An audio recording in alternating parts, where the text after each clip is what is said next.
Okay. department. They got new ones in. Okay. They cord and organize, so they slide on top of my ear instead Now, of. now we're gonna have the increase. They told me it was gonna be Took here. her, I went back, Back down and said, fix it. and they said, Aren't you well, sitting? she said, give me 20 minutes, this was a message, I didn't see her. So, I need to keep up with her, she didn't have a cell phone, she didn't like to go. Plus, That's all right, but I can take y'all, so I'll take it.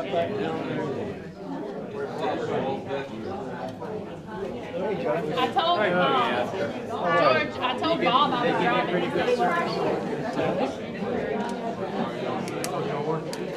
Some of the sorry stories we hear. He changed it, I think, on Monday. They were supposed to, the CLO was supposed to put out another notice to change another one in your building. I'm checking Gina. They were supposed to. You can get away This room fairly got easily. double booked, we didn't know it. That's been one of the biggest problems. You can tell Mark.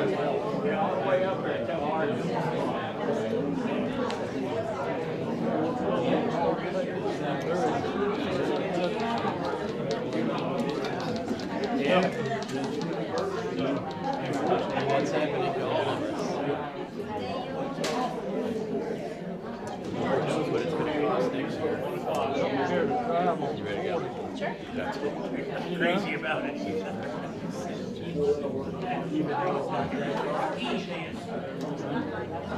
from school down to Market Street, all the way out?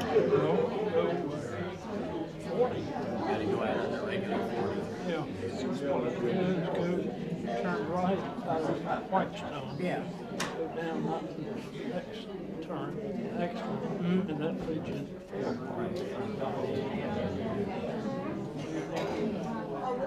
Good afternoon. Hope everybody's doing well this afternoon on a beautiful sunny day. It's a little chilly out there, but that's okay. It is the season, isn't it? So thank you all for being here. Obviously, the big topic of our conversation is going to be the operating budget for 2023. But while we are together, I wanted to take advantage of our time and give a little bit of an update on the project. Then we'll go into the budget, and then we'll obviously answer any questions that you all may have. So just to recap, the goal of this project, this repositioning expansion project that has been going on now for 2 years and 1 month under construction. The goals are simple. One, expanding the healthcare we provide on campus by adding that assisted living level of care. Two, enhancing the healthcare we already provide by renovating the Care and Wellness Center. And three, really expanding independent living because we want to be able to take care of seniors moving forward because we know the senior population is growing. But also, in addition to those 3 points, the common areas, the amenities, such as the pool, George, Yes. and other things that are part of this project is another important goal to remember. So let me give you an update. And that's a nice reminder for me to remind you, if you could, turn your cell phones off or on vibrate.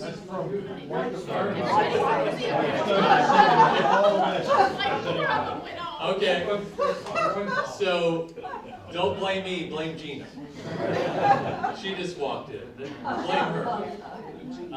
So quick update. So the site work, it's mostly complete other than the final landscaping and some final grading that needs to take place. You guys see that Mount Whitestone is still out there. Yes.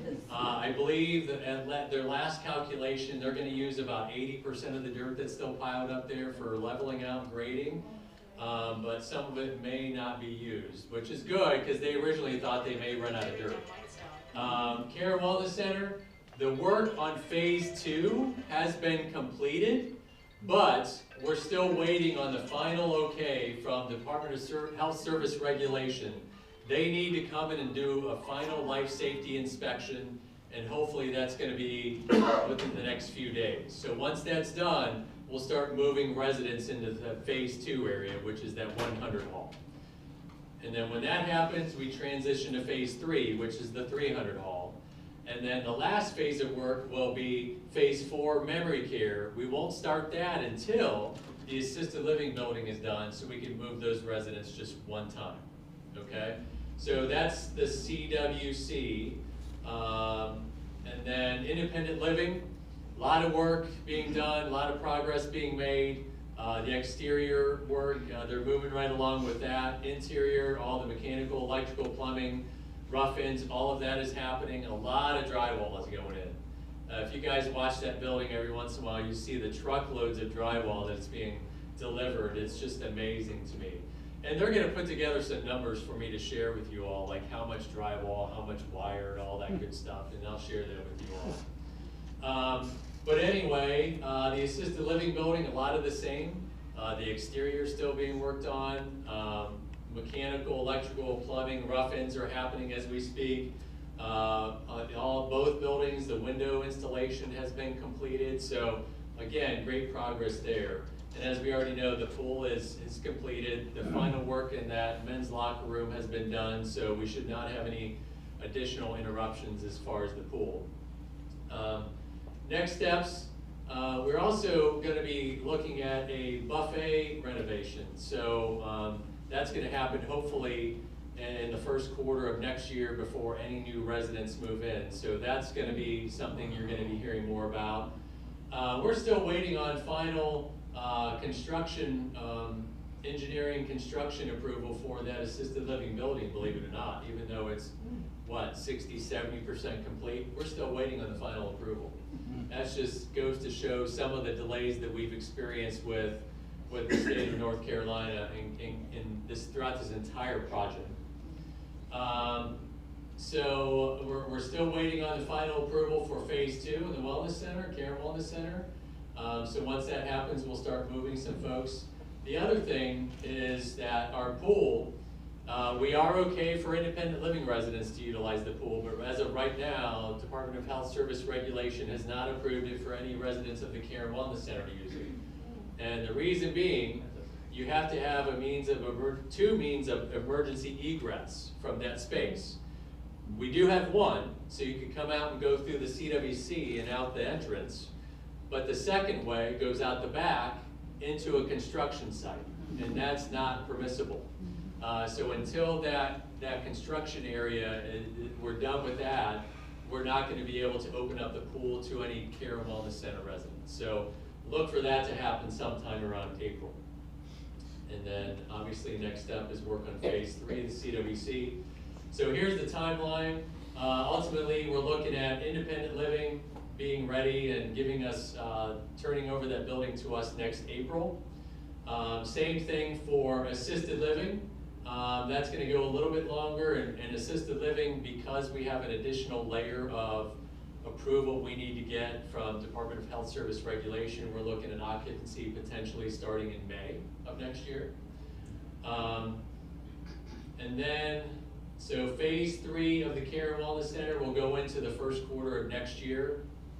And then phase 4 has us starting that sometime around April when that assisted living building becomes available, and then going until August of 2023. So August of 2023, we should be completely done with all projects on the campus. Okay? Any questions about this before I move on to the budget? Do we have to come to the meeting tomorrow when the construction talk is usually given? You don't have to, Dr. Russell, but they give a much better presentation than I do with a lot of nice pictures. So I always suggest those meetings are very informative. So if you have the opportunity to come by tomorrow and with the team from Bloom, they'll give you an update on the project. I have a question about the siding color out here. What's with the yellow and white? So the question was about the color of the siding on the independent living building. We decided to go with 2 different colors, yellow and white, just because. No, supply chain issues, number 1, but number 2, they only started if I can remember this correctly, they stopped manufacturing a certain type of hardy siding, and so we had to change, and the only availability was those two colors, but we plan on painting it anyway. Oh, okay. So, Good. The rainbow though, we're painting it the rainbow, like different So- colors, all different colors. Okay. we're gonna paint all of that existing building too at the same Oh, time. So we're gonna make it all look nice Wow, and good. conform to one Thank another, you. so. Okay, let's move on to the reason why we're all here. This year's budget was extremely difficult for many reasons. Mainly, you know, if we want to take a look back, I kind of don't want to take a look back over the last 3 years, but we're going to anyway, just to kind of set the landscape, so to speak. Last 3 years, look at everything that we've had to manage through COVID-19 pandemic, which we are still to this day. You know, it's still part of our life, and it will be for years to come.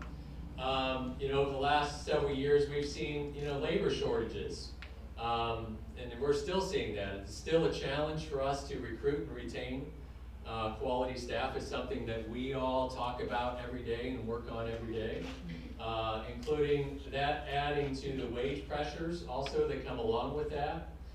I mentioned supply chain issues, gas price increases, 40-year high levels of inflation. Has anybody else felt that? And record Social Security increases, okay? So we understand the negative impacts that it's had on you, right?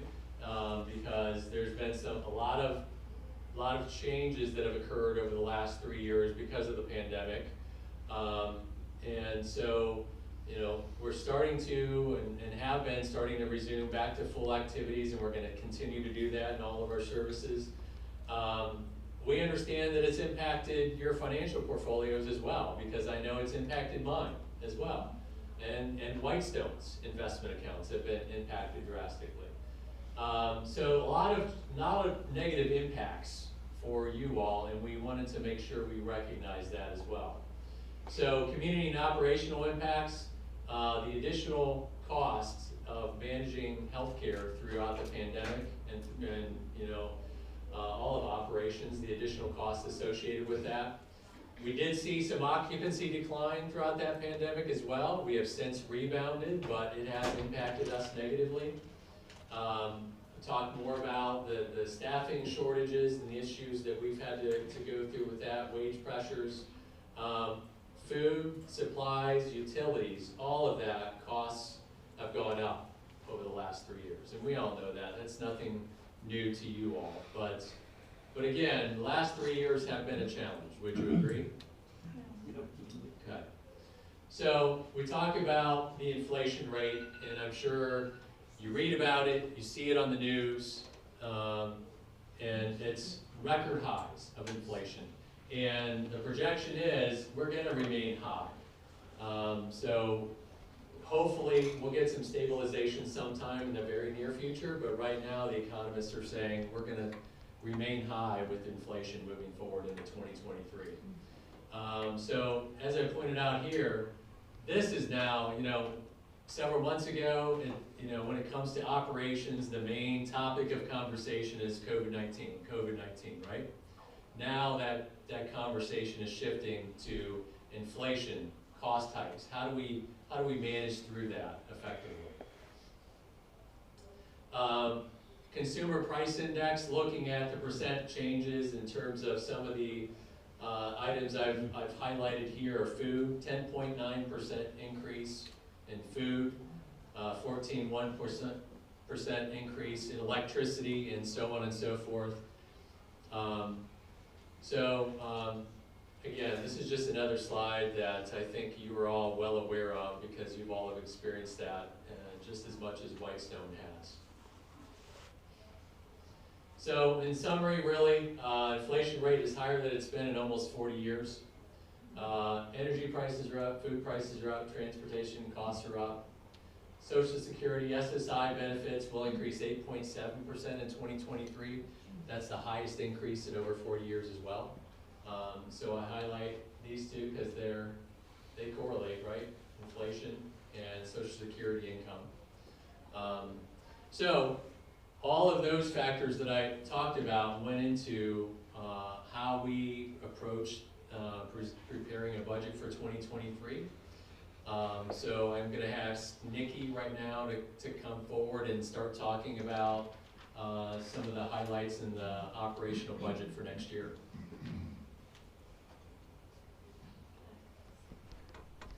Thank you. Everybody hear me? I'm pretty loud. So, this was probably the most difficult budget that I've ever prepared.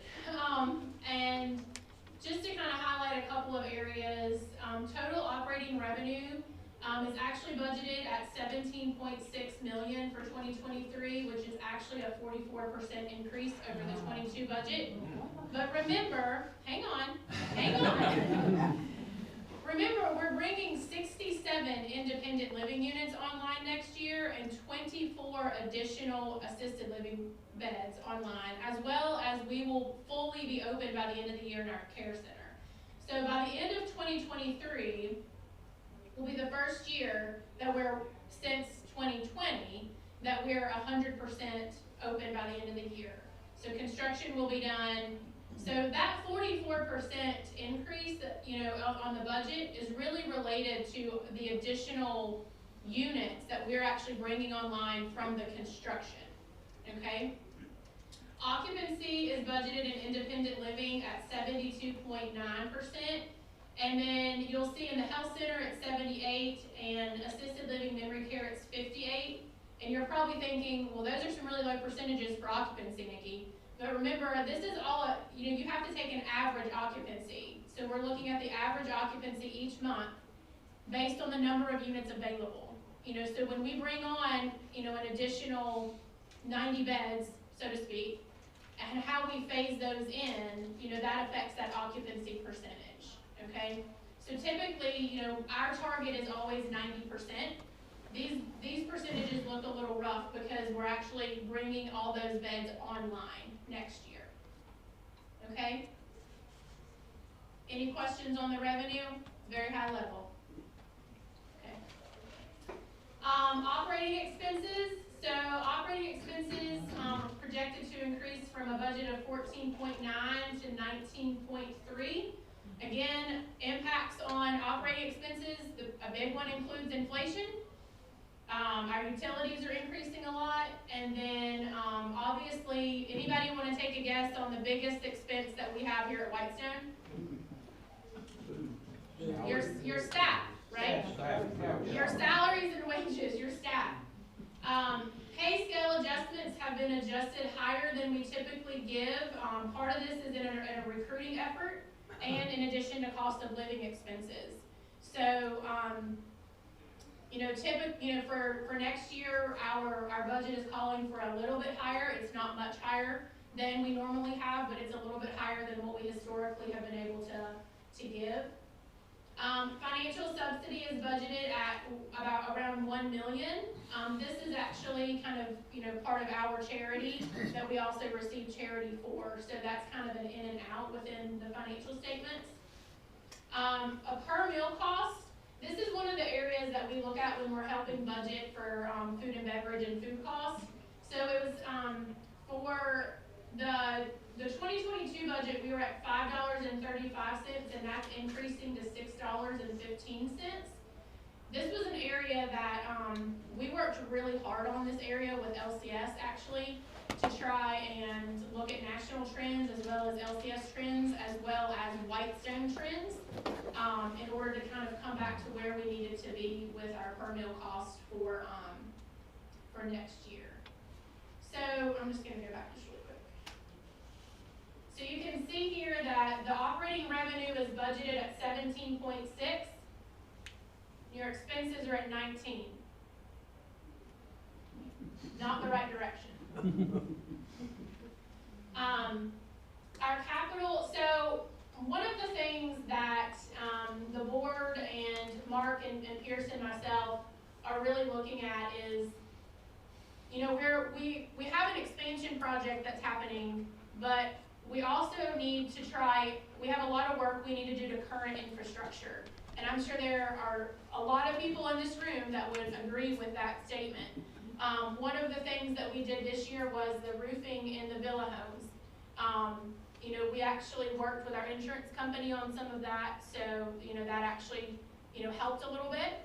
But, you know, we're trying to look at that deferred maintenance that's been happening for so many years, and how do we get that into a CapEx schedule? How do we get it into that replacement schedule over the coming years? The CapEx budget for next year is $2.35 million, which is an increase of a little over $500,000 from the 22 budget. The highlights in that budget are a generator for the Care and Wellness Center. The generator at the Care and Wellness Center currently is pretty old, but a bigger issue is that the parts are not available if it breaks. So anybody want to be staying in the Care and Wellness Center and the generator not come on? And we don't want that for you, right? This was a huge conversation. We probably talked about this generator in the course of 2.5 meetings with the Finance Committee. So a big conversation around that, trying to make sure that, you know, we are prepared on all levels when we are providing care.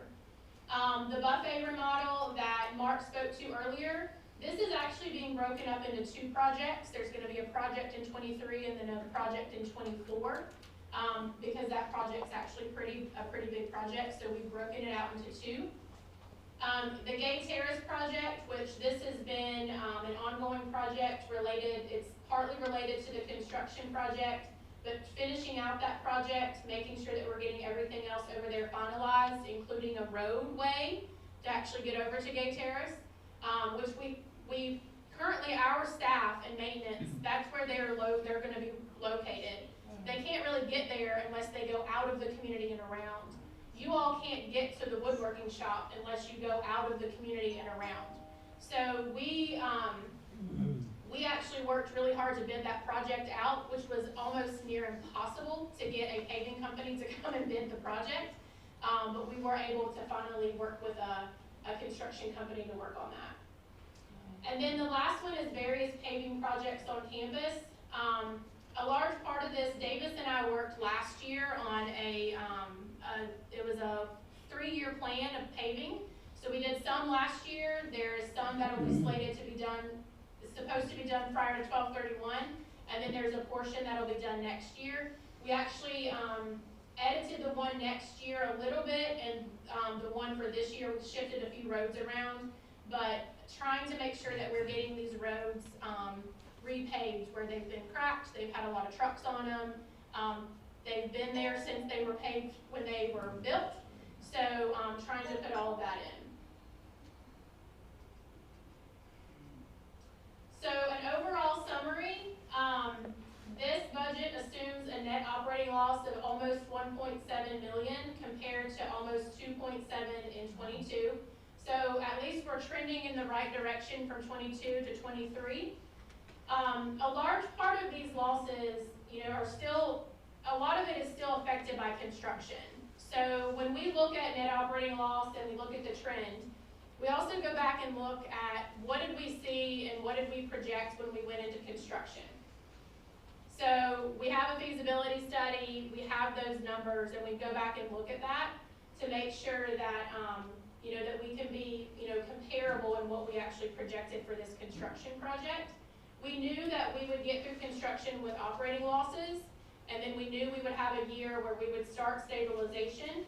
So 2023 is definitely projected to be our last year of a large operating loss, and then we start seeing stabilization in 24.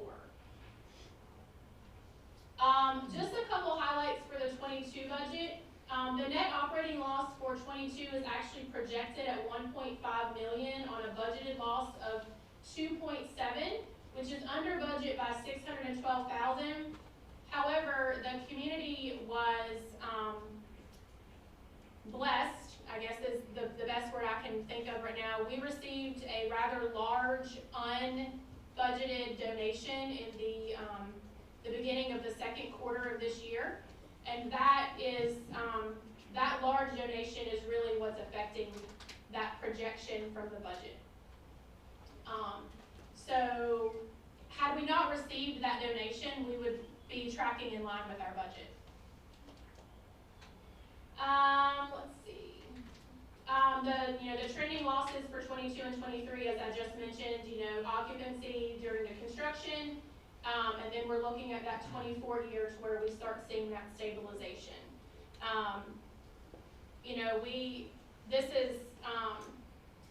This year was probably just a lot of work coming out of construction into 23.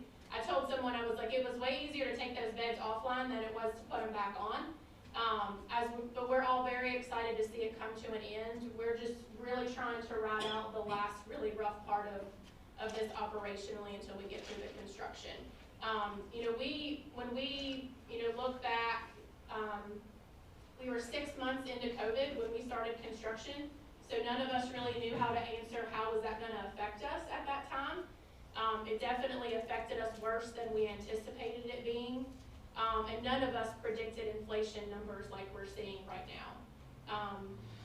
We are working really hard with department heads, not just looking forward into next year's budget, but even finishing out this year, to really be looking at the rest of the year for their budgets, because inflation has gone up so much, and we are seeing a huge impact of that.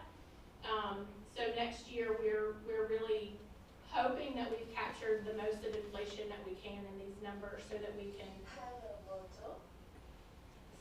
can be as close to budget as possible.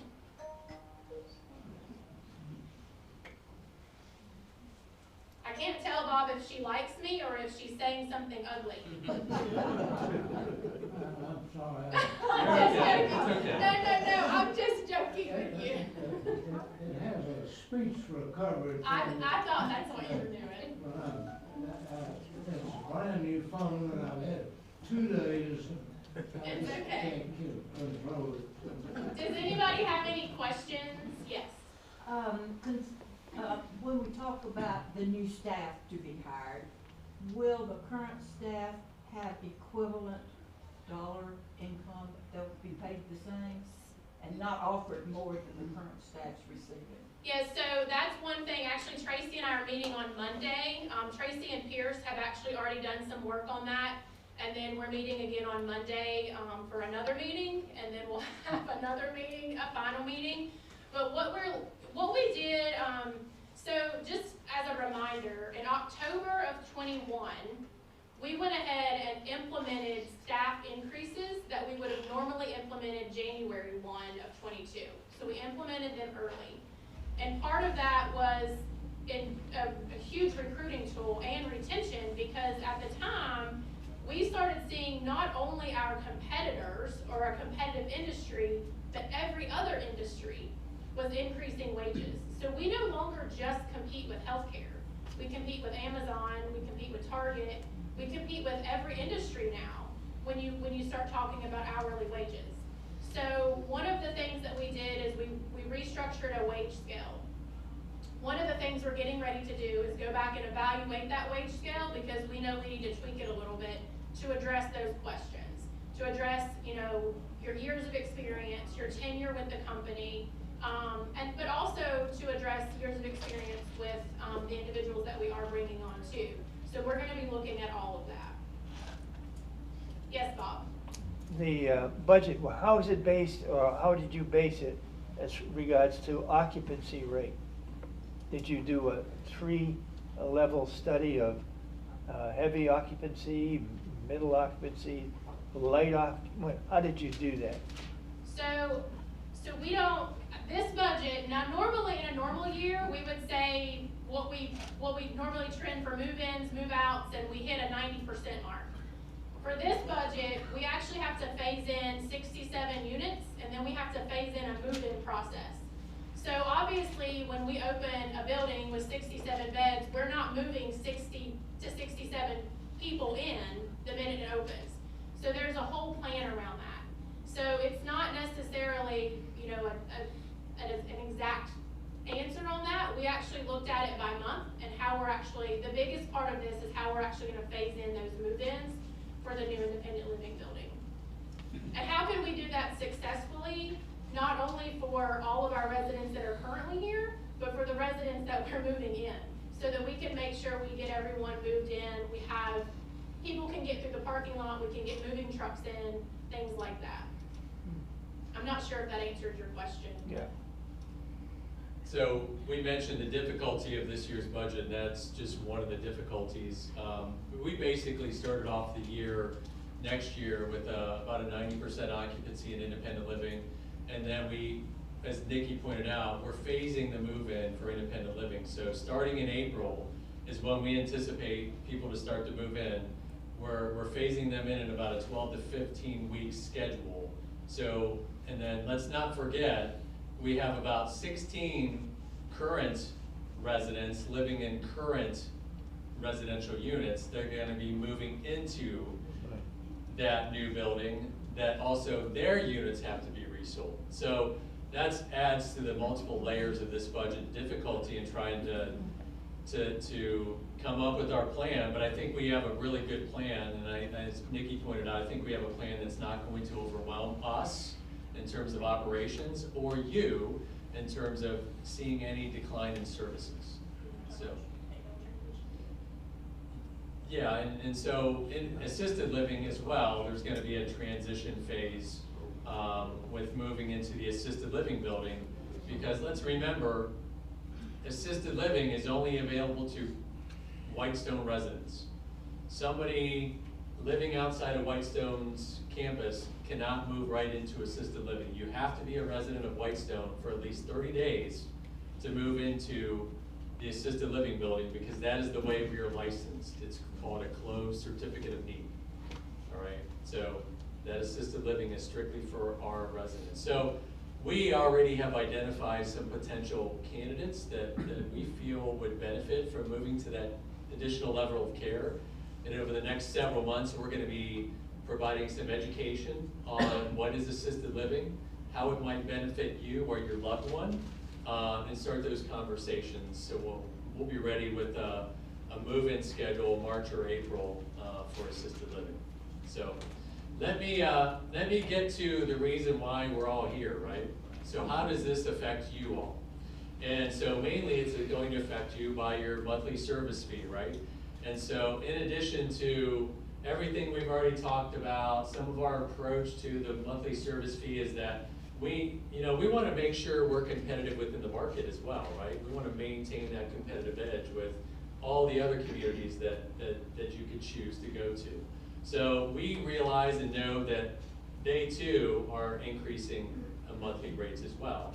And so we, by being a part of Life Care Services, we have access to a lot of data with the 140 plus communities that they also manage across the country, but also the research that they do with all the other communities that they compete with.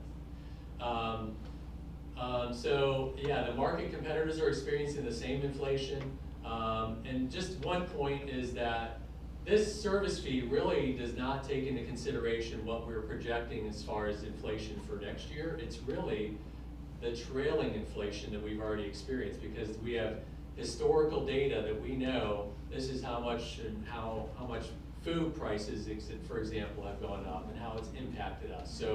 So not necessarily what inflation we're going to experience next year, but what we've already experienced. Our focus is recovering to pre-COVID-19 pandemic service levels, and that goes to also our focus operationally is how do we become more efficient and still provide you all the level of service that you desire and deserve. So that's our goal for next year. That's our promise, is that we are going to become more efficient. So when we're standing here next year presenting the following, the budget for 2025, 2024, yeah, that we can again look you in the face and say we've done everything we can do to make sure that we're running an efficient operation and we're protecting our resources and being good stewards. So that's what our goal is going to be. So all the monthly service fees for all levels of care on the Whitestone campus are going up 8.5% next year. Now, we realize that's a big number. It's a difficult number for all of us, but I think the one thing I want to point out too is last year we increased 5%. And last year we talked about, we should have probably increased more than that last year.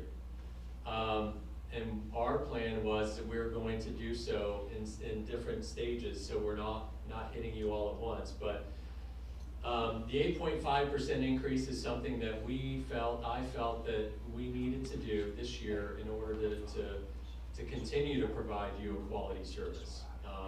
So that's our goal. So I'll pause there for any questions. Great. When does it take effect? January 1. You will be getting some letters probably within the next week or so, or 2 weeks. So you'll have that coming out soon. Yeah, so you'll get a letter, and we'll ask that you pick that up from Archna, and then you'll sign for it. Which is our standard process. Yeah, it's standard. That was in place before I came here, and so you'll get a letter. You'll get your letter, and then you'll sign that you got it. That'll have your new fee on it. It's because we're required to provide you at least 30 days notice, so that by signing for it gives us that proof that you received that 30-day notice. Yes, sir. Does our food allowance go up by the same percent? No, your food allowance will remain the same. But we're also not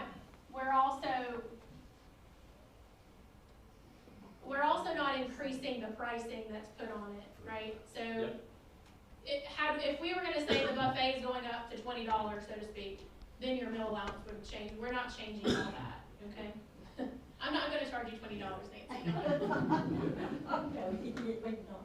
I was afraid I'd have to go on a diet.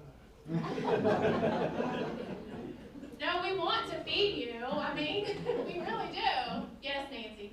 I just want to know with the increased new quarters and all, what's going to happen with the dining room with the more people coming in? What's on the program for that?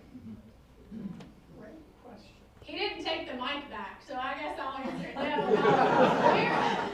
we're actually working with John, and we are is John in here? No, George. Oh.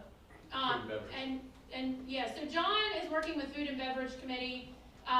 We are working internally on different options for that. That's one reason that we have the buffet remodel in there, is to start addressing some other areas and needs. So you'll start seeing, there's gonna be some communication coming out about some different things that they're gonna try to help spread out some of the meal plans or the dining times when everyone's in there, and trying some different things to see, how we can, adjust the capacity in the dining room. But we will always feed you. As long as I'm here, you're gonna eat. Okay, I've heard rumors that they're redoing the grill out here. Is that true? In the bistro? Bistro. So we are doing some bistro upfits. Those were actually supposed to start this month. I think there's been some struggle with some of the cabinetry. So we are doing some upfits in there this year, and then some other small equipment and stuff for John to be using in there as well. Will the hours be changed in any way? That's one of the options that Food and Beverage is looking at, is how can we adjust some of those hours for actually both eating venues. So that's some of the things that they're looking at, and just look for some. These aren't things that we can just roll out all at once. We have to look at staffing and things. So we're looking at different options, and so they'll give you some communication about some different things that they're going to start trying. And I would encourage people to give feedback. If it's something that you think works, and your neighbors and your friends are all thinking it's working, let us know. If you think it's not working, let us know. Because we're, like I said, we're probably going to have to try a few different things before we actually figure out what those things are that really work. Yes, George. That's why we have a food and beverage committee. Come to the meetings and let people know whether you're happy or not. Get the mic To I him? don't want He told me to bring it No, to he you. did not. Oh, he wants you to answer it. is the inflation gonna go up when they start raising the prices on everything else? Like, going to Walmart or Sam's or something like that? We gotta do a lot of shopping. So, I I guess the answer to your question is, they're projecting inflation to continue to stay high in going into 2023, which means prices are going to also stay high. You know, as I mentioned, we hope that we stabilize and start to see some progress really soon, but I can't answer that question.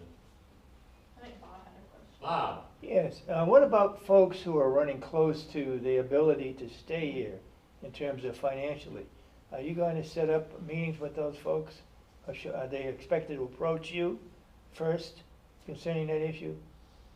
Yeah, if there's anybody that is struggling financially, I would highly recommend that they set up a meeting with Nikki and myself sooner rather than later.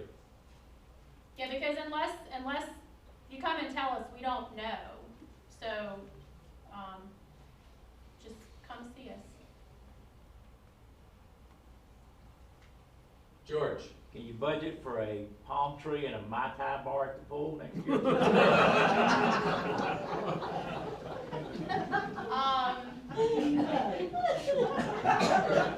Just for the users.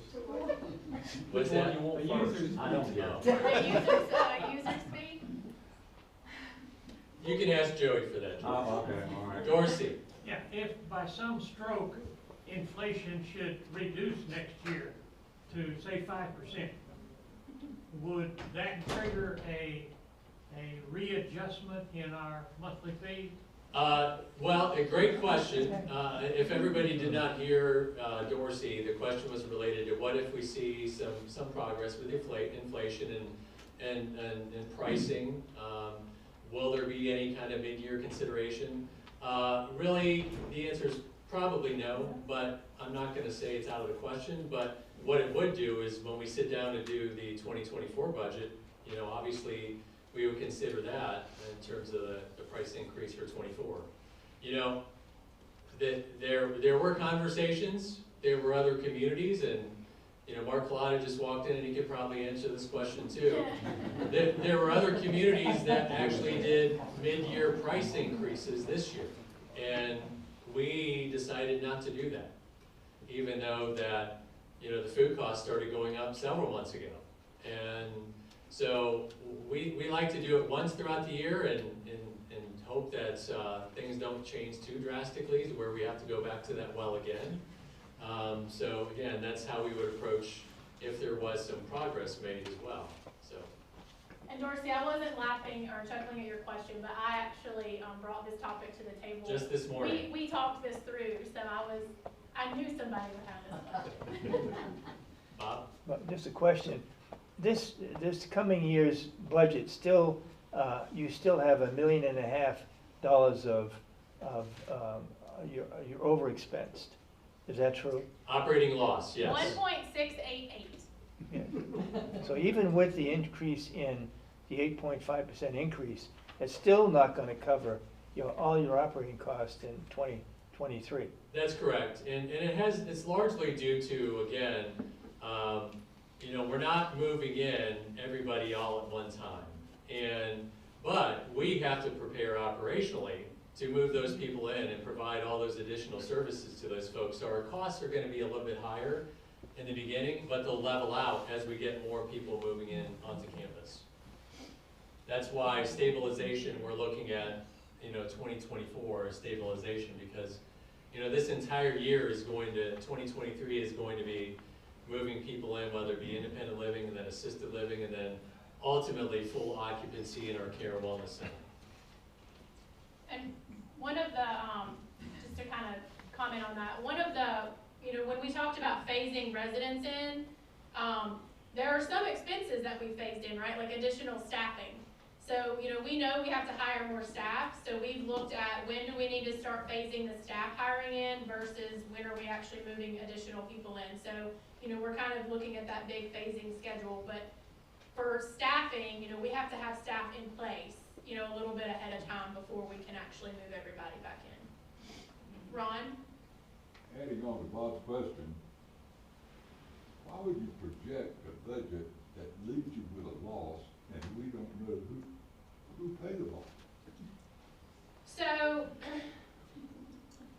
from a cash standpoint, in order to kind of cover your loss, you know, from a cash standpoint. We're looking at, you know, we have reserves set aside for rainy days, right? I think Mark Collada likes to use the word rainy days.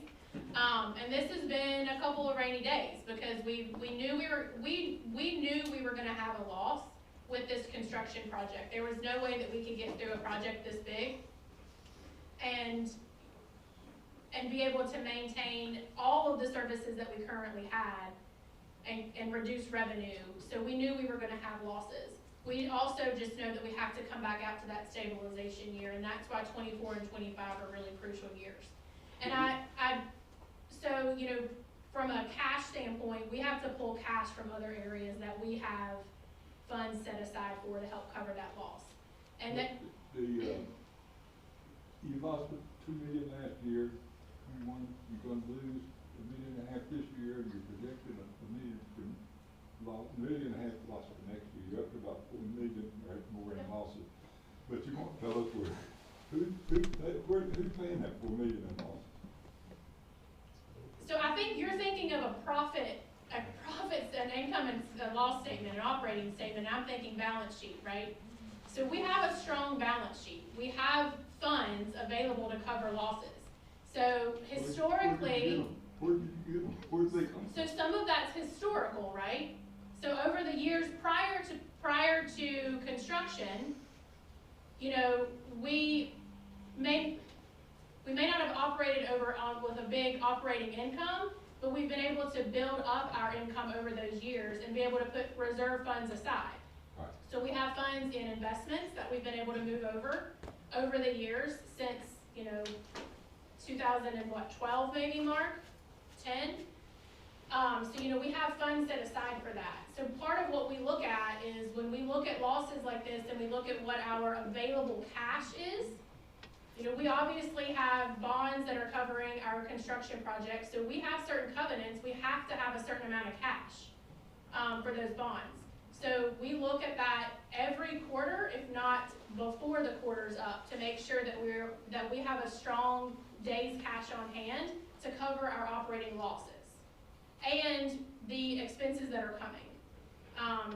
You know, so I think you're saying, like, how are you gonna make this go away? And just as a point though on that, we have a $1.688 million loss next year, and we capped the increase at 8.5 because that's where we felt we couldn't go higher than that for you all, even with a loss that big.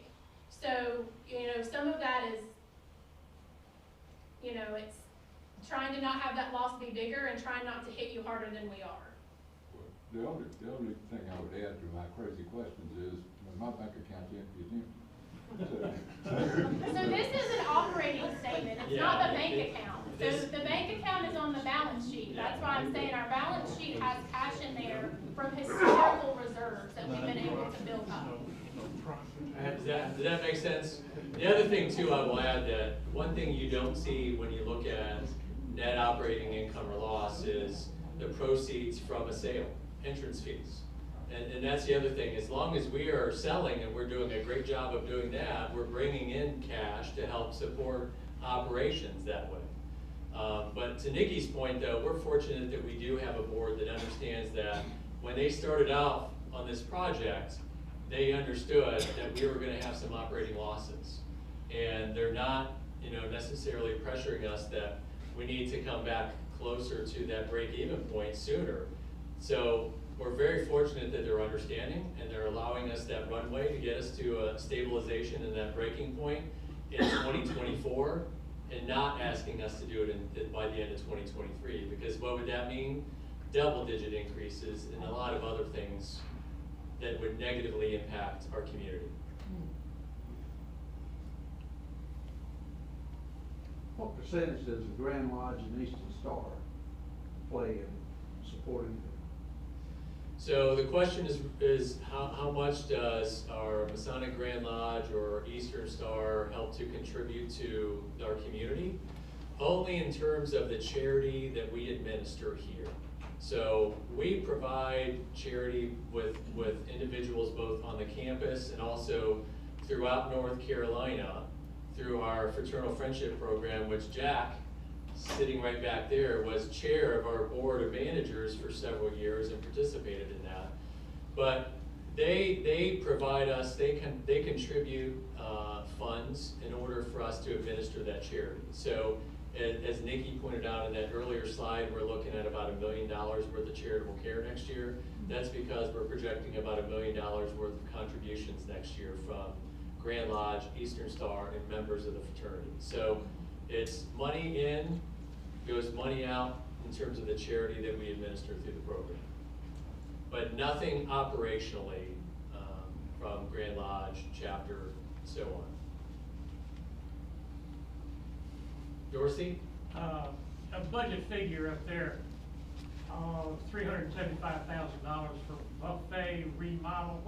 Tell me about that. Yeah, so as Nikki pointed out, that project is, upwards of, $600,000, $700,000 or maybe even more once we get final pricing. So what we're gonna do this year, our focus this year is everything from the ceiling down. So including the buffet equipment, the finishing in that room, all that's gonna be addressed this year. Next year, I'm sorry, yeah. 23, the ceiling and everything down. 24, we have some mechanical work that needs to be done for that dining building, the kitchen, and buffet room, and that's when that'll be done in 24. So we wanted to get everything that, that impacts you all done quicker, so ceiling down, finished work, equipment, and so on, and everything that you will see. Will that include the carpeting in the dining room? That is, the carpeting in the dining room is, and all over the clubhouse area is something that we have budgeted for the next several years, so.